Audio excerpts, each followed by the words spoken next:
Welcome to Builders, the podcast for leaders who want to build great company. I'm your host, Alex Snyder, strategic advisor to world-class builders. This podcast dives into the wild rides and personal transformations that come with pursuing big dreams and becoming a leader who builds incredible teams and companies. Each episode, I'm joined by a guest who helps deliver a fresh perspective designed to leave you feeling less lonely, more connected to innovative ideas, and inspired about growing your business your way. If you enjoy the show, don't forget to subscribe on your favorite channel, leave us a 5-star review, and share your favorite episode with a friend. The podcast is sponsored by Alex Snyder Advisory. If you are a business leader or executive team ready to take your leadership and company to the next level with a high-performing team, we'd love to see how we can rocket fuel your growth. Check out the show notes to book your free Builders Business Booster call, where you'll receive a strategic leadership audit and 3 concrete focus areas to mature and grow your business. All right, thanks for tuning in. Let's build. Well, thank you so much for being here with us all the way from Dubai, right? Yes, currently. I go to Thailand on Saturday, but I'm here for the next 48 hours. Yeah. Incredible. I love it. Willo, you've been called a lot of things: an oracle, an alchemist, a liberator, and a doula for hatching big ideas. I know you as an incredible international speaker, an animal-loving nomad like myself, and a well-regarded coach on rewiring, energy, mindset, and more. And you're about to add author to that list. I can't wait to dig into it all. Before we jump in, can you give a bit of introduction and background to expand on who you are and how you got here? Yeah. I've been an entrepreneur for over 20 years, the first 10 of which I had launched and co-founded several businesses, a few startups, a product line, had done a lot of different things. And 10 years into it, I really realized I wanted to work on the deeper heart-centered transformational work and this kind of inner work that comes with being an entrepreneur. And so that's what I got certified in, is very like somatic, deep heart-centered coaching work. And here we are 10 years later, and I'm still doing that. And the upcoming book you mentioned is really based on this body of work that I've learned coaching visionary entrepreneurs over the last 10 years. Amazing. Thank you. I'm so excited to have you here. We have a lot of visionary entrepreneurs who join us, so I think this can be amazing. So you said you work with a lot of entrepreneurs, but your work is really grounded in spirituality. So how do these interplay from your experience, and what's your perspective on entrepreneurship as a spiritual path?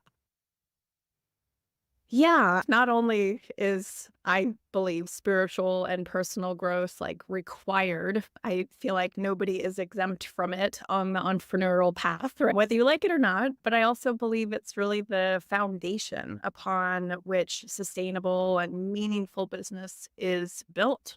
So like ultimately, entrepreneurship is relationships, right? It's all relationships. And that starts with your relationship with yourself, and first and foremost. And then, of course, it's like your clients, your team members, and then your relationship with time and money and all of those things. That's multidimensional, right? So all of those things require this ability to know yourself and have that perspective as you navigate the challenges.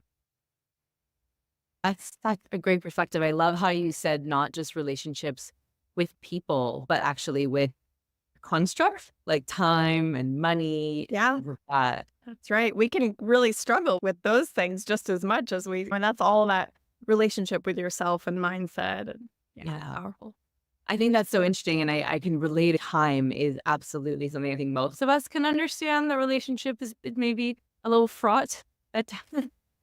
Certainly how I see time and how I treat time has changed through my career, my own personal journey. I know something that comes up a lot, particularly for female entrepreneurs, actually money mindset, like how we relate to money, the fact that we're only a generation or two out of women really not being, allowed to even talk about money or vote, pets. to Without like to have agency around it. Absolutely. This is big, especially when it comes to power and really being a woman that can actually have that agency and that sovereignty and power. We are in the midst of a massive reclaiming in that realm. And this is precisely why I love to work with women entrepreneurs who are so heart-centered and empathetic and so brilliant. I'm like, no, we need power in your hand. Yeah. And there's such a coming back to that because I know as someone who came through the male business world and had a very male influenced way of working and operating, to see this, I would call it a resurgence because I do think it has existed a long time ago of women operating in a way that like really resonates and having power and not having to emulate a different way of being in order to be successful. How does that play into your work? Is that something? Yeah, I think a beautiful way to take it out of it being like man versus woman is just really to look at it through the lens of like masculine and feminine energy. And this, we can talk about everything from through the lens of consensual, right? Because ultimately, when we speak about power, that's the negative uses of power. The blatant misuse of power has been non consensual and therefore has had this taking, raping, pillaging vibe that so many women can not only have been victims of it, but also would never, ever want to be a part of, right? Not that there's not a massive deconditioning and unlearning that we're all having to do under this guise, but what I focus on in my work is coming into this loving union between that masculine and feminine. And you just brought up a really great point, right? Like I also feel like I can run a lot of masculine energy and might get shit done. And that at the same time, though, I have this really amazing softness and intuitiveness. And to me, I feel like it's just knowing how to have a union with those. So again, they're not fighting or one of them isn't completely ignored.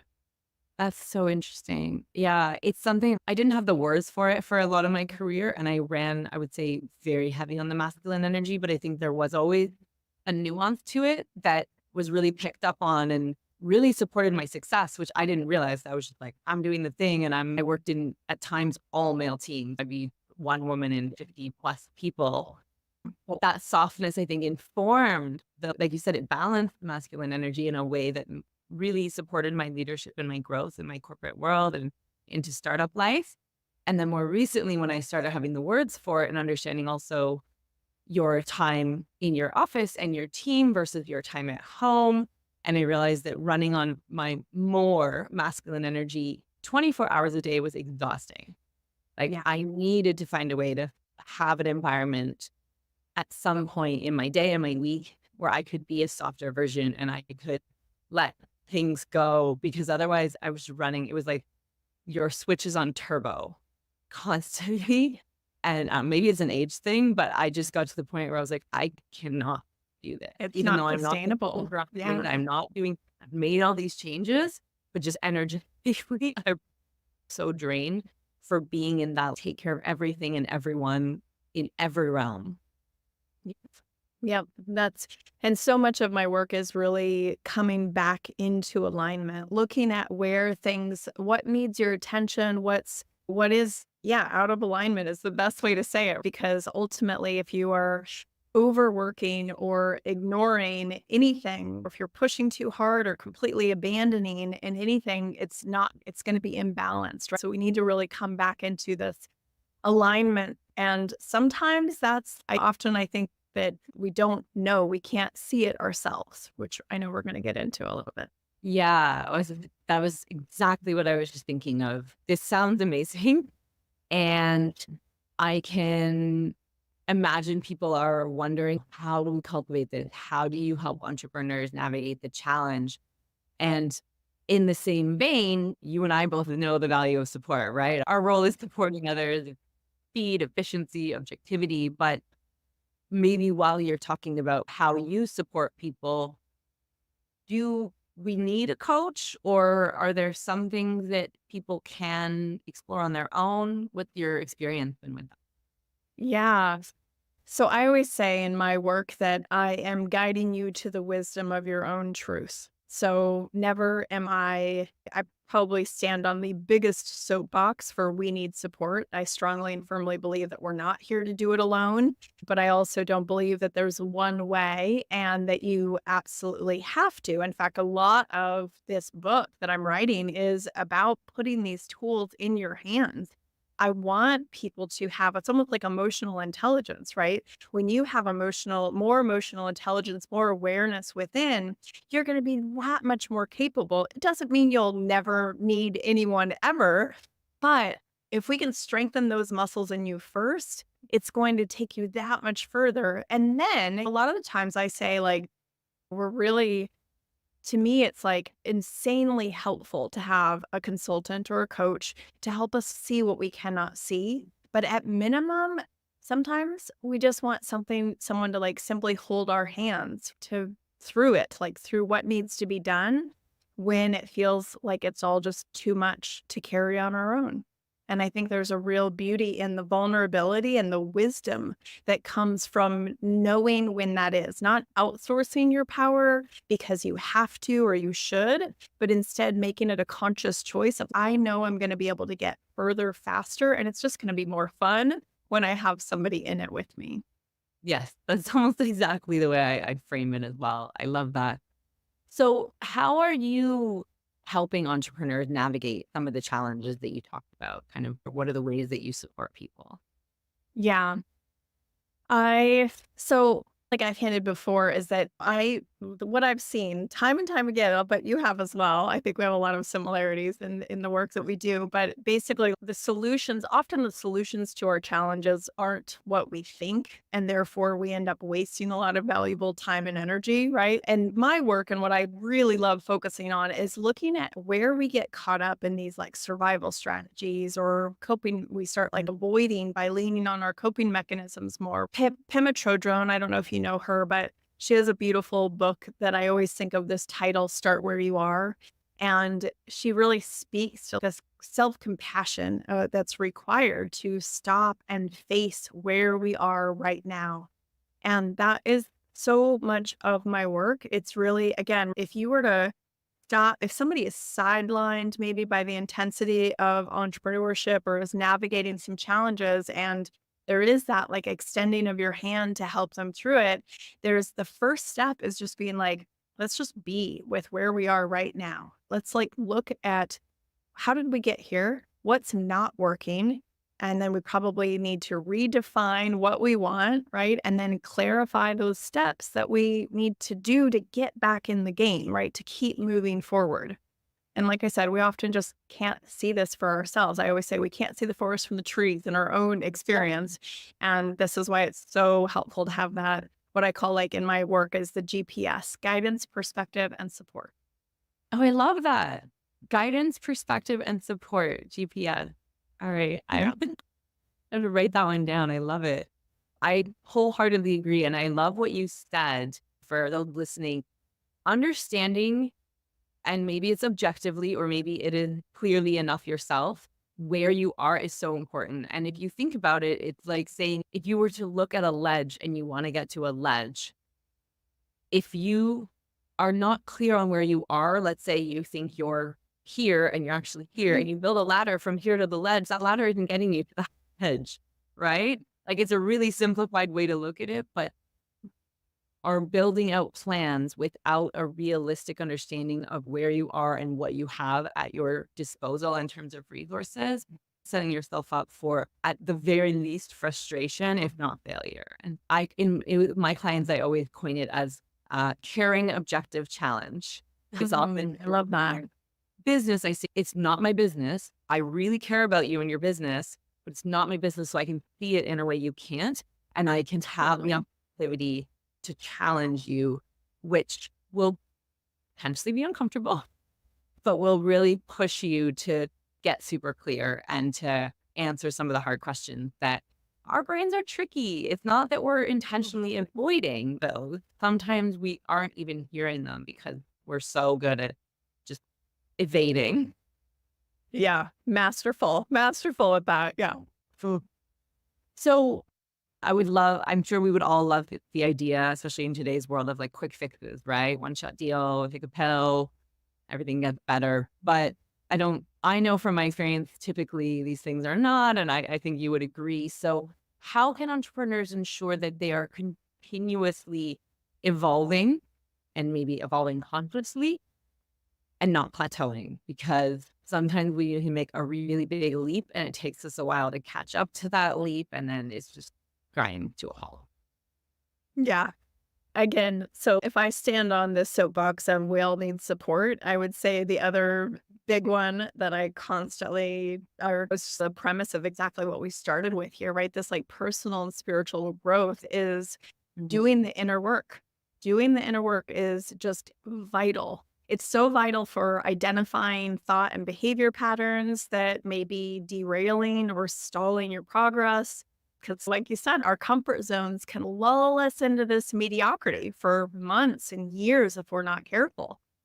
Yeah. Once those, yeah, I was gonna say, not to plug another book on your on your episode, but no worries. if you read it or listened to it, I did the audiobook and it was phenomenal. It was narrated with a story the entire time and then the sort of research and interviews.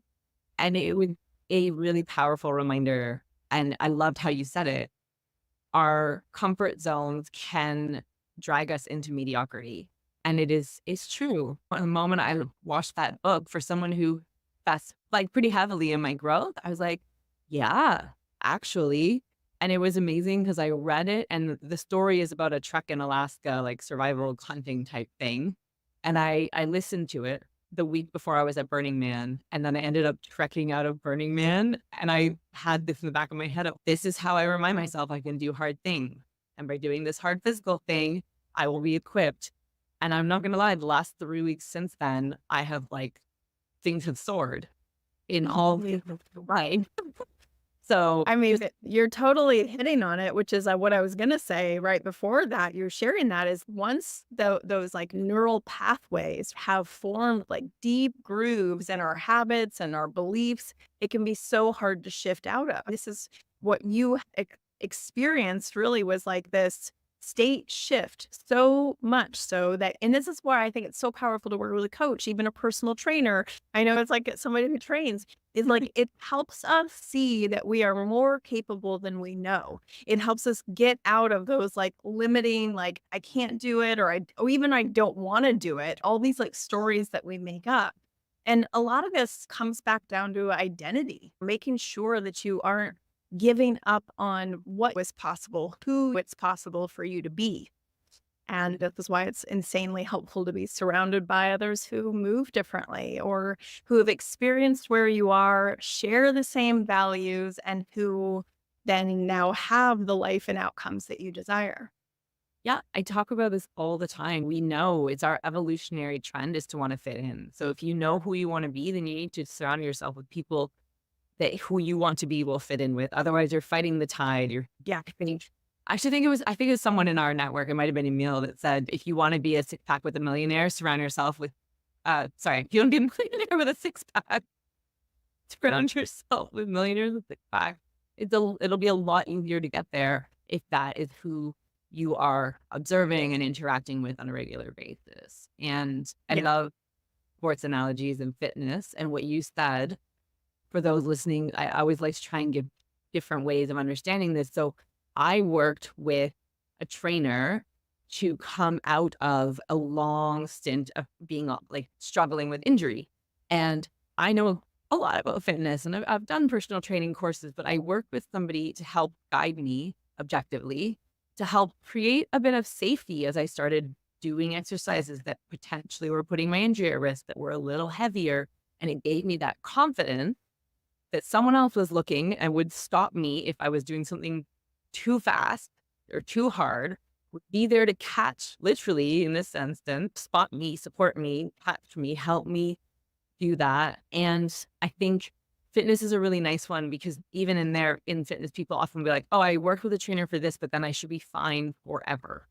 Like maybe, but maybe at some point you want to learn maybe you want to go from bodybuilding to powerlifting, or maybe you want to train for a triathlon, and that's a new skill. So that would be a time you might bring someone in, or maybe you're fine for a while and then you're like, actually, I'm really comfortable where I am and I'd love to hit a new PR. So maybe I'm going to train with a coach for 3 months, or maybe I want to do a bodybuilding competition and now I need more support on how to like intentionally change my physique rather than just get strong and healthy. So Yeah. I think those are really great. Ultimately, it's all connected because really what we're talking about here, and this is really the epicenter of the trifecta that I offer in my book in terms of coming into alignment. The goal, especially as leaders, is embodied leadership. And this is precisely what it is. It's not getting in our own way. It's knowing how to navigate those challenges, come back into alignment. Not the biggest one, I think, is not only not limiting yourself, but having enough self-awareness that you're also able to lead others. Because like I always say, gone are the days of the old sort of very like drill sergeant management. And I loved your post I saw today, I think it was about management versus leadership. And it's exactly that is, yeah, there's management and what needs to get done, but there's also being a leader. And holy cow, like what is required to be a good leader these days is requiring this massive self-awareness and emotional maturity like never before. Yeah. And I always say command and control is out. And when The you power first, with, as Brene Brown says, she's instead of power over, it's power with. Yeah. exactly. And I think which if you haven't been through startup world, this probably is so relatable. When you first start a startup, you're usually like a couple people, maybe 3 or 4 if you're really lucky. And there is an element of just kind of barking orders because you're co-creating, you're all there. There is a level of internally, you can just get it done. And externally, you need a little more finesse to sell your idea, but you can get it done. But the second you start bringing people in who were not part of the genesis of that idea, you need to figure out those intrinsic motivators. You need to enable and all the good things that I write about constantly that you talk about in leadership. I won't belabor it, but I'm wondering, without obviously betraying any client confidence, can you give a few examples of some of the shifts that happen and what the awareness that is needed for those shifts to happen? Yes, I can share one off the top of my head that is specifically a client. She's worked with me off and on for the last year or so. She has a 7-figure business, and she came to me knowing she needed to do some inner work in order for her to get to the next level. And the work that we have done together and this self-awareness that has switched on, I would say she came to me in one of the sentiments that she shares, which I have a video of this actually up on my Instagram where she's sharing it, which is that she found herself 10 years into her business and she loves her business, but also was feeling like burnout, not really loving it. Like something was crunchy going on. And don't I know it? I've been in several different businesses and it's been 20 years. And yeah, sometimes we get not disconnected from that, but that whole like out of alignment and needing to have somebody help us see what we cannot see.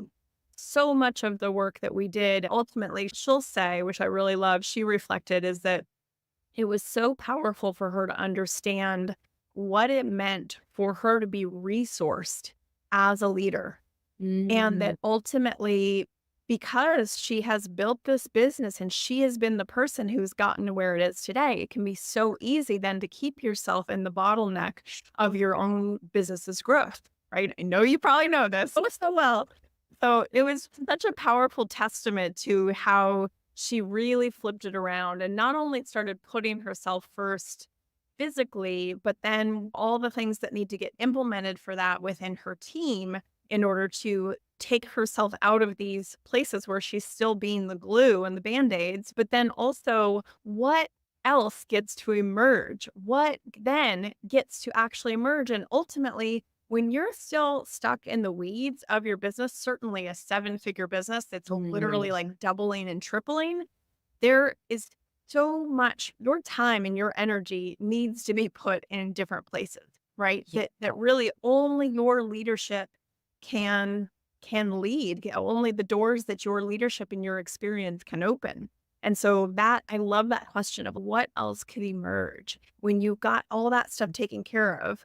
And instead you get to be the powerful leader and creator that you're here to be. Love that. You were just talking about how rapidly things can grow. Sometimes your business is doubling, tripling. I hear a ton of mentality a lot out there with pros and cons. Of course, not everyone is going to be the next unicorn or really wants to be. Growth is typically a key metric of business, right? If you're not growing, you're shrinking. So how do you suggest entrepreneurs handle rapid growth and scaling? Obviously, not looking to give all the trade secrets away, but what are some things that people can do just to support themselves and be, like you said, have that self-awareness?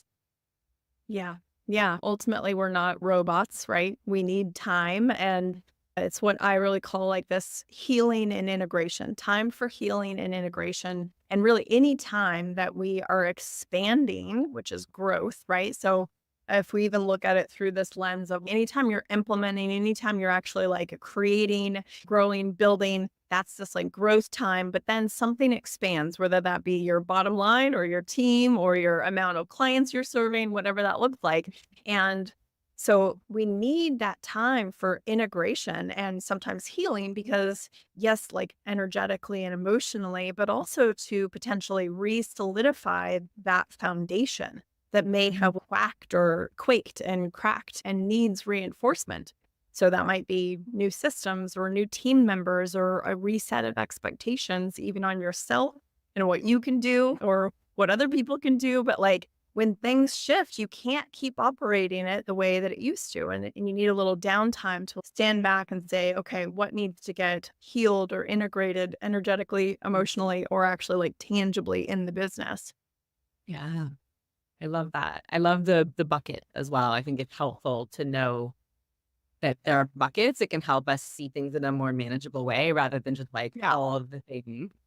Yeah, this is what my whole trifecta is about, is actually giving you a map. And that's why I call it the GPS as well, because as entrepreneurs, we need a different kind of GPS, right? It's not these like standard paved roads and where there's like light fixtures and it's all dialed in. Ours are like landmines and detours and all these different things. Yeah.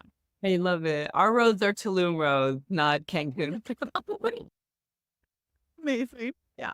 Reference for anyone who's been to this area of the world. I'm sure there's an equivalent in a lot of other areas. Bali. I was just gonna say, anytime our friend in Southeast Asia, very similar. Yeah. Our road, the rice paddy. This exactly. It's a road. Yeah. Yeah. Oh yeah. I've definitely wound up with my GPS and been like, there is no road, and then all of a sudden been like, oh, there's slightly less grass here, and there's some rocks under it, and it's about this angle, but okay, here we go. About moving over this like river where you're halfway in it. Yeah. Yeah. I love it. Talk about like nervous system. Like so much of this comes back to when we're talking about even the physical fitness and the mind over matter. So much of this is what is the capacity that your nervous system then is regulated to. It has the capacity for, in the sense of when it gets intense. And this is another one when it comes to this rapid growth, is making sure that you have the self-awareness to ensure that you're not inadvertently like derailing yourself or sabotaging yourself every time that new learning edge is encountered. Because sometimes we'll hit that, oh my God, and it's so normal, but there's ways to ensure that it's not as extreme, or at best to shorten the recovery time. So even if you do hit this learning edge and it freaks you out energetically, emotionally, or something on your team goes haywire, that we're able to shorten that recovery time. I love that. And I think the nervous system is being talked about more these days. I think that we probably can't talk enough about it. I'm a big believer in tangible and intangible, and absolutely having the balance.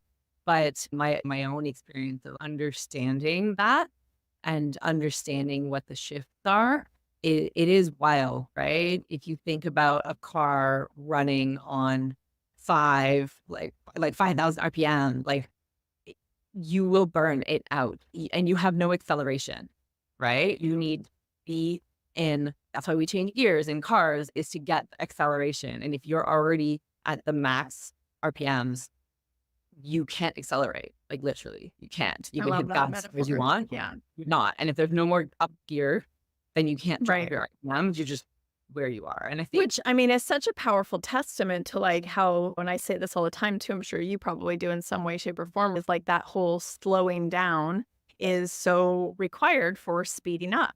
It yeah, is, we have to, and that's exactly what we're talking about with that like leverage of the gears is if you are in full force go, like you have actually no leverage there. You have nothing that you can shift, not the least of which is that from a relationships point of view with whoever you're serving or your team, that there's this expectation that has no, it's just not okay. You're working in these realms of black and white when actually life is needing to actually know how to navigate all the grays in between. yeah. And I think it's even just, and this is where I think coaching is probably really helpful, especially if you have been running at that kind of pace for so long. The recognition of what the different states actually feel like, I think is something that with the pace we run at, technology, which is such a nice numbing tool, pros and cons, like everything has a use, but I think it can be hard to recognize. I know I recognized when I made one of the big transitions in my life and career journey that I needed some transitions and I had some support through that, but I still honestly just didn't have the level of self-awareness to really be able to know what the different gears were.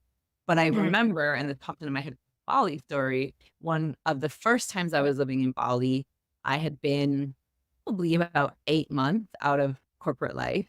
And I was on the back of a Gojek. For anyone who's not like familiar with Southeast Asia, taxis are not just cars. You can have a taxi on a motorcycle, which is great because you can navigate traffic a lot easier.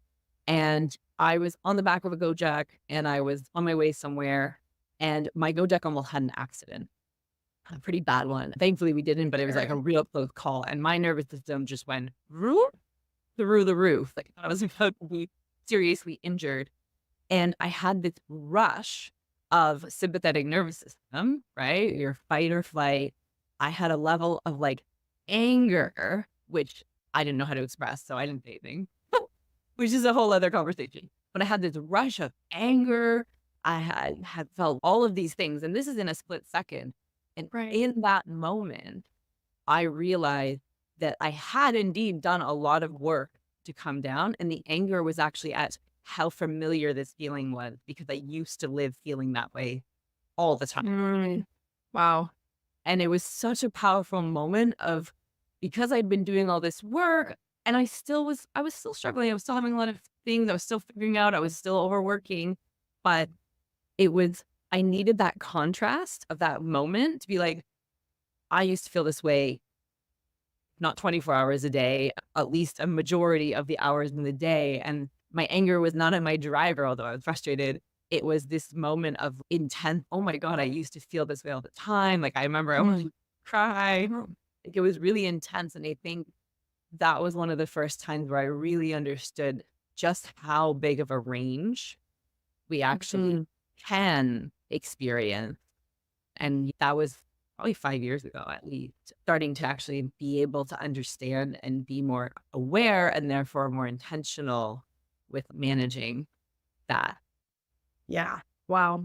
And I am a huge fan of this. This is like the training that I received as a somatic coach, is really having this awareness of the fear moves that are often how we respond to triggers and how that shows up in your body, to have awareness of it, so that if you are triggered, like in a client situation or in somebody on your team or with your partner or what have you, that you can really, now in the moment, it's like, it's total ninja level. If in the moment you can actually navigate it, but at minimum, the more body awareness you have like that, and this is something I work with all my clients, is because every single experience we have just like that, you get to then reverse engineer and go, oh, that's what that feels like. Right now I'm out. So if you have that again, and you can even name it, right? Like how it's feeling in your body, and noticing then also how it like shuts you down. Yeah, I could talk about this stuff all day. I think it's so powerful because we usually do a series of these fear moves, right? If it's like that fight, but then you shut down. So then there's a little bit of a flee, like I can't even talk about this, or a faint where you all of a sudden feel really tired. So yeah, Yeah. love the topic of all those things because it's so key for, especially when we're in leadership. We're not just isolated. We have to actually be in relationship with ourselves and with other people. Exactly. Yeah. And I think it's like you said, it's that awareness. Of course, we want to expand our time between stimulus and reaction and be able to be ninjas. But the more you understand it, the faster you can recover. And also the more intentional, right? Like I said to you, if you are going to live the next 6 months feeling like you're about to be in a car accident, that level of like stress, would you choose that? Would you, even if you don't know a lot, you would probably know that's exhausting. That's not sustainable. But until we can have that perspective, I think Yeah. a lot of us just until we Well, and when you don't, yeah. we can And go when you on. don't have the awareness, what happens is it comes out sideways and we're judging ourselves or blaming others. And it's tangled. And so that's a lot of the work I do is like untangling the very tangled emotions and tangled responses because it's coming out sideways because we can't see it clearly. But when we can clear it all up and clean it all up, and then be like so powerfully intentional in the way that we are behaving and responding. We're not going to be perfect till the day we die. Like genuinely, this is what we're here for. But we can absolutely make great strides in improving that then make a difference for everybody who we come into contact with. I love that. And I think it's such a good reminder is again, until you do the work, you actually don't even know where all the Yeah. all the impacts are. Well, and I would also even add until you even get to the next level, right? Because that's actually precisely again, right? The spiritual and personal growth journey that we're on because every single new level of growth or what have you is going to present you with some new opportunities to practice flexing these muscles that you've been working on. It's awesome. Absolutely. So we were talking about how this isn't sustainable. I know I've hit walls a few times in my development. And while I don't think burnout is a new concept, it's definitely something that has a more recognizable name, is getting a lot of attention these days. I'm seeing it in so many emails, articles, LinkedIn titled like coaching specifically for this. And I would say at this point, it's the minority of people I know that have not experienced some form of burnout, which is scary to think about. What advice do you have for entrepreneurs facing burnout? Because it is very real. It, for those of us who are quote unquote fortunate, it happens as we exit and we can take some time and figure ourselves out. But I think for most, there's at least elements of it that happen in a time where it's a little more difficult to just hit pause and hit the beach. 100%. Yeah. We'd be remiss if we didn't mention just capitalism, which is there's just a massive inequality of wealth and kind of erosion of the health of our people and planet right now. And I also want to address that burnout isn't just from working really hard. That's a huge part of it. And no matter even if you're just so aligned and you're loving it and you're lit up and you're obsessively doing it, which I love, it can be so addictive actually. But I also believe that collectively we are experiencing just a massive like emotional burnout as well. Ultimately, in a lot of my work is we need to look at where there's a misalignment somewhere. How are we getting in our own way? Or the other side of that same coin is like, how do we need to be supporting ourselves? And again, if we look at this through the lens of that we only know what we know and we will always gravitate towards what we know. Sometimes we can't see possibilities for how that might shift. Certainly also if you are in this massively constricted place. Usually when you are in any kind of burnout, you're not resourced. So you cannot see it. You're like this because you're just crushed under the pressure of whatever that burnout is. This is the big thing. And I think that if the last couple of years has shown us anything, that we need to find a way to prioritize support and not isolating, but making sure that you're getting into nature, laughing, playing, not taking things so seriously. It's very counterintuitive when actually it's feeling like the world needs us to be taking shit pretty seriously. But I feel like this is the delicate balance of being a human who cares, right? Because everything is going to feel so intense and so hard. And yeah, not all of us have the luxury of going to Bali and what have you.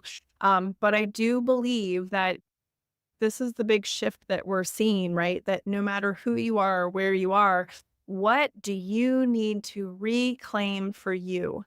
And what do you need to stop doing maybe? Where are you overgiving, or maybe where you need to set boundaries, or where you need to just reclaim anything for yourself to bring yourself some more joy. This was my huge priority last spring, about a year and a half ago, was my biggest priority I just was like, I have got to prioritize my joy and aliveness. I had hit a massive time of, I wouldn't even call it burnout. I feel like it was like a death. Many people in my life died. Many things were just dying metaphorically and physically. And I was like, I have got to just, I am not going to be good for anybody until I find my way back to my joy and my aliveness. And that is what so many people, it's not easy. Oh my God, are you kidding me? And yeah, your income will probably suffer. Relationships might suffer. And it doesn't always seem like it's an option, but ultimately you have to find a way, because we need you to find a way. Otherwise, you're not going to be good for anybody, including yourself. I think there are a few things you said there I want to just highlight for if you're listening to this.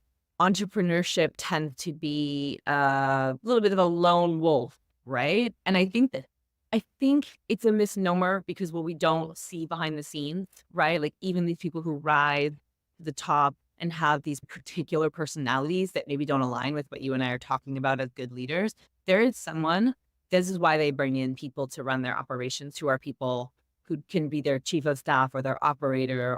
So I want to remind you, if you are earlier on or not even in entrepreneurship, but considering it, a lot of the stars, the unicorns, you're seeing the tip of that iceberg.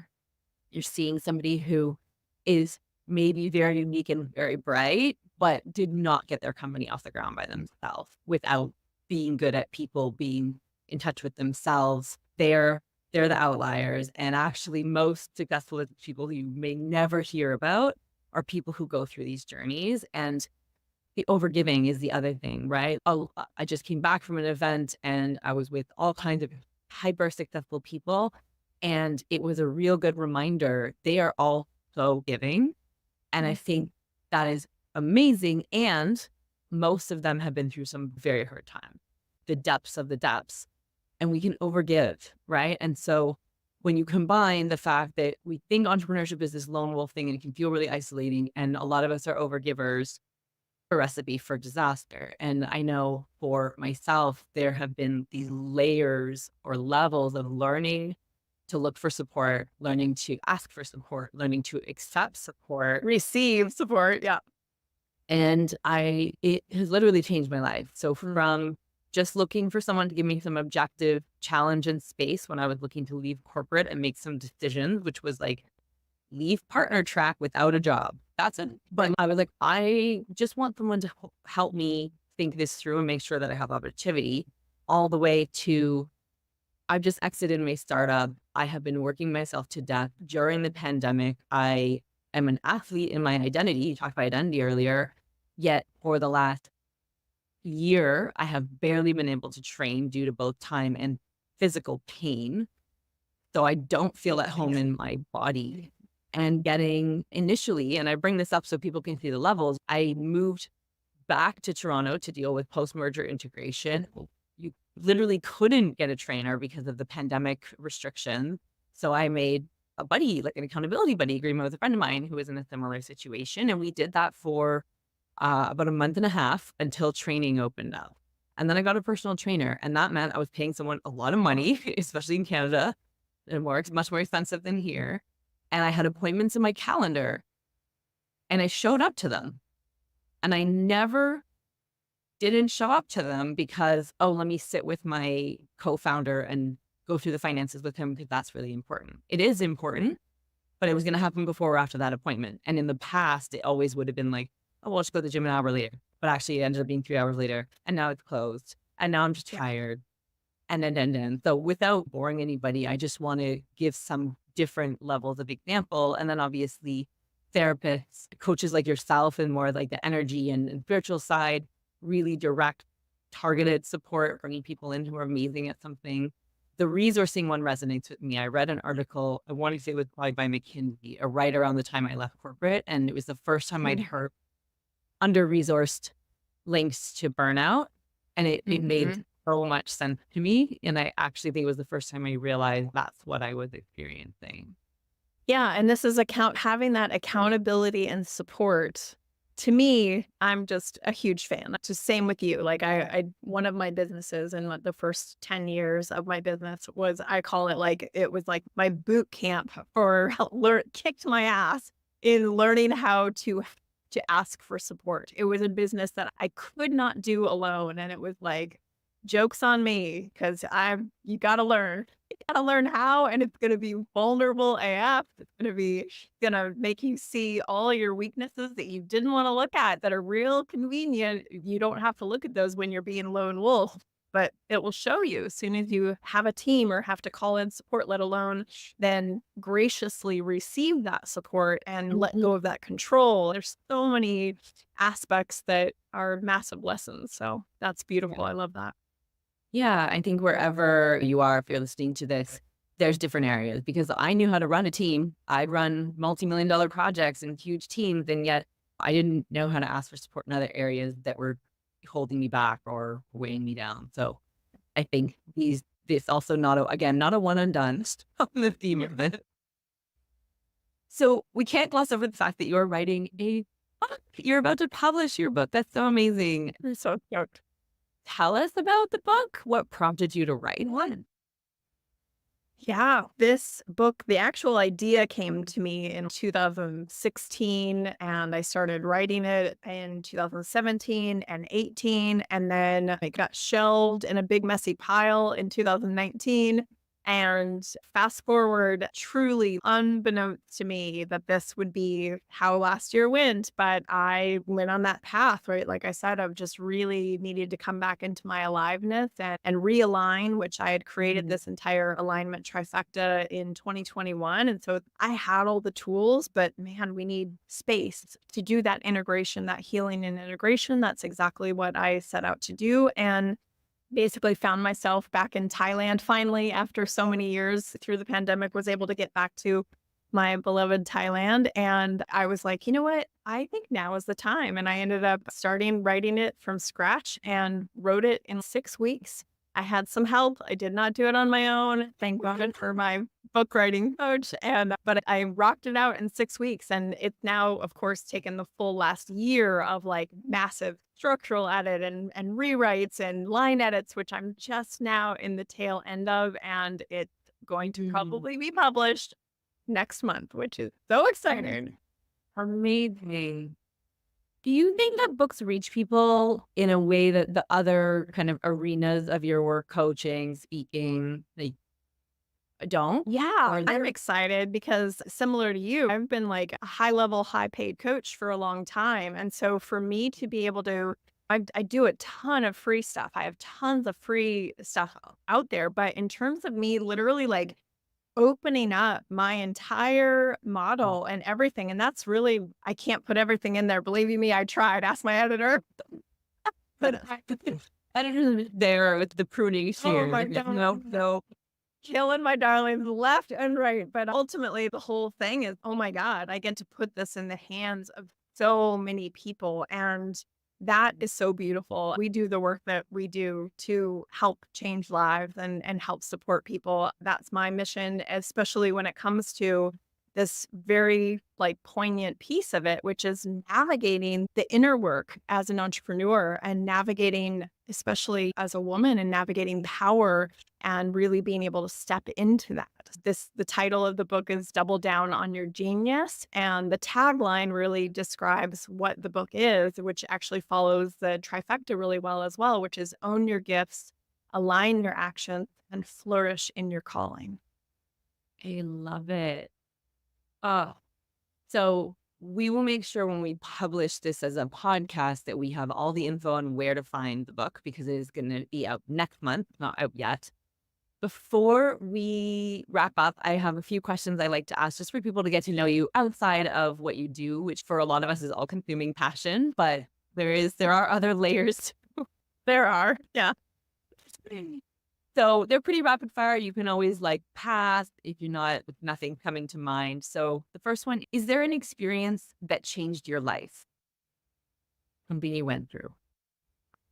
Yeah. I would say hands down, the biggest life trajectory changer for me was when I moved to Southeast Asia in 2014 and just basically started living life as an expat. So that's been almost 9 years now, and lived in Hong Kong, had quite the spiritual awakening in Hong Kong of all places. It's where I chose to stop drinking, stop doing any recreational drugs, and really set me on like a new level. I've always been very spiritual for a long time, but it set me on a whole new level, which I'm so grateful for. And it was also, I talk about this in my book, it was quite intense as well. But yeah, that just setting me on the new path of living as an expat, and talk about even learning your relationship with time and all of that. So powerful. Yeah, exactly. Across the world, halfway around the world. Exactly. Yeah.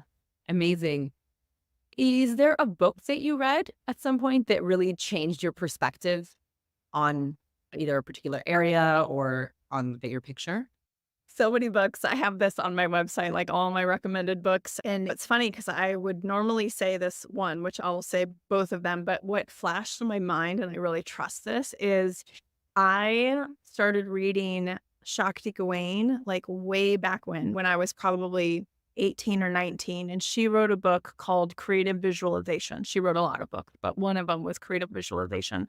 And I think it's still such a huge foundation of the work that I use today, which is like, how do you want to envision your life? How can you actually really put that energy into the vision that you want to create and consciously create your life with that vision?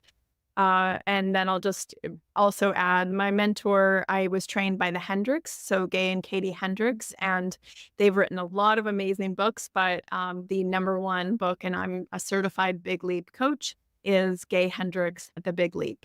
Yeah, it's huge. Love that book so much.